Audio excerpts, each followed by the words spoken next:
मित्रों, एक बार माता लक्ष्मी जी भगवान विष्णु के पैर दबा रही थी और उन्होंने एक प्रश्न कर दिया, प्रभु मुझे बताइए कि स्त्रियों को मासिक धर्म क्यों आता है और उसके दौरान वो अपवित्र क्यों रहती हैं और किस पाप के कारण उन्हें ये मासिक धर्म का कष्ट भोगना पड़ता है और उस दौरान स्त्री को स्पर्श क्यों नहीं करना चाहिए।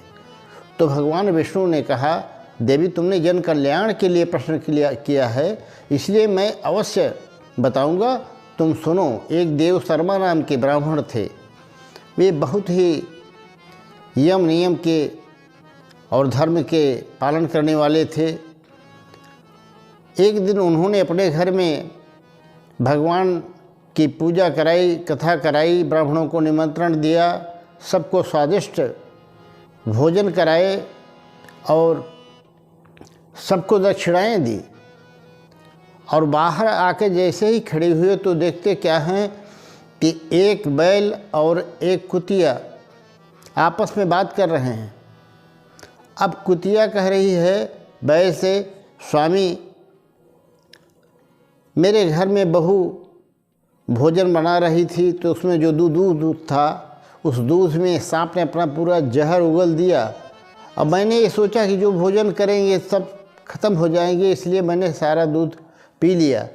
बहू ने आकर मुझे डंडे से खूब पीटा, मेरी एक टांग टूट गई है और मुझे बड़ा कष्ट हो रहा है। और तब बैल बोला, देखो मैं भी इनका पूर्व जन्म का पिता हूँ। इन्होंने सभी ब्राह्मणों को भोजन कराया, दक्षिणा आदि सब कुछ किया, पर मुझे चारा भी नहीं डाला, घास भी नहीं दिया। इसका मुझे बड़ा दुख है। अब देव शर्मा उन दोनों की बातें सुनकर के कि ये तो मेरे पूर्व जन्म के माता पिता हैं, उससे बड़ी चिंता हो गई। दिन भर इसी चिंता में डूबा रहा, रात भर डूबा रहा, उसे नींद नहीं आई और उसने सोचा कि इसका उत्तर तो केवल मुनि वशिष्ठ ही दे सकते हैं। सुबह हुआ, मुनि वशिष्ठ के आश्रम में प्रस्थान कर गया और जाकर के मुनिवर को दंडवत प्रणाम किया और वशिष्ठ जी ने उनका स्वागत किया। बोले, आपके मुख में चिंता दिखाई पड़ रही है, क्या बात है ब्राह्मण, आप बताइए। तो उस देव शर्मा ने कहा कि मुनिवर, आज मैंने ऐसी दास्तान सुनी है कि मेरे माता पिता कुतिया और बैल के रूप में मेरे ही घर पे आए और इस तरह का बयान कर रहे थे, तब से मुझे बड़ी चिंता हुई। आप इस कष्ट का निवारण उनका कैसे हो, इसको बताने का कष्ट करें, आप त्रिकालदर्शी हैं। तब वशिष्ठ जी ने ध्यान लगाया और ध्यान लगा करके उनके पूर्व जन्म के कर्मों का हिसाब देखा और बोले कि देखो, ये तुम्हारी जो पूर्व जन्म में माता थी, इसने मासिक धर्म के दौरान भोजन बनाया, तुलसी को जल दिया और भगवान को भोग भी लगाया और मासिक धर्म के दौरान पुरुष के साथ संपर्क भी किया।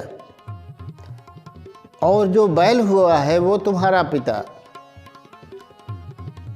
अपने जीवन में न तो कोई दान किया, न धर्म किया, न तप किया, यहाँ तक कि मासिक धर्म के दौरान स्त्री का स्पर्श भी किया और उसके साथ संभोग किया, जिससे ये घोर पाप में पड़ गए हैं, इन्हें घोर पाप लगा है।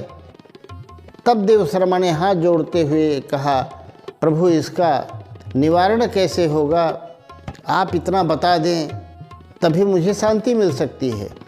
तब मुनि वशिष्ठ ने कहा, तुम प्रत्येक अमावस्या को अपने पितरों का तर्पण करो और पूजन करो, ब्राह्मणों को भोजन कराओ, दान वस्त्र आदि का व्यवस्था करके उन्हें दो और जितना ज़्यादा से ज़्यादा हो सके अपने पितरों की प्रसन्नता के लिए हर अमावस्या उसको श्राद्ध तर्पण करो।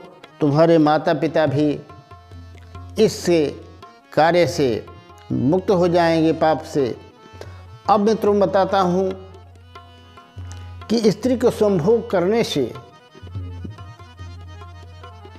अथवा स्पर्श करने से क्या कारण है कि आदमी को पाप लग जाता है। एक बार इंद्र ने वृत्रासुर का वध किया था तो उन्हें ब्रह्म हत्या लग रही थी और उस ब्रह्म हत्या को से निजात पाने के लिए वो ब्रह्मा जी के पास गए। तो ब्रह्मा जी ने उस ब्रह्म हत्या को 4 भागों में विभक्त कर दिया, जिसका एक हिस्सा स्त्रियों के भाग में आया कि जब वो रजस्वला होंगी उस दौरान उनके शरीर में ब्रह्म हत्या निवास करेगी और जो पुरुष उन्हें स्पर्श करेगा वह ब्रह्म हत्या का पाप का भागी वह भी हो जाएगा। तो ये थी कहानी किसी भी रजस्वला स्त्री की स्पर्श करने की, जो पाप कर्म हो जाते हैं उसकी कहानी। अतः हर व्यक्ति को चाहिए कि रजस्वला होने के दौरान स्त्री का न तो स्पर्श करना चाहिए न तो उनका भोग करना चाहिए और उनके वस्त्रों को भी स्पर्श नहीं करना चाहिए, अन्यथा घोर पाप लगता है।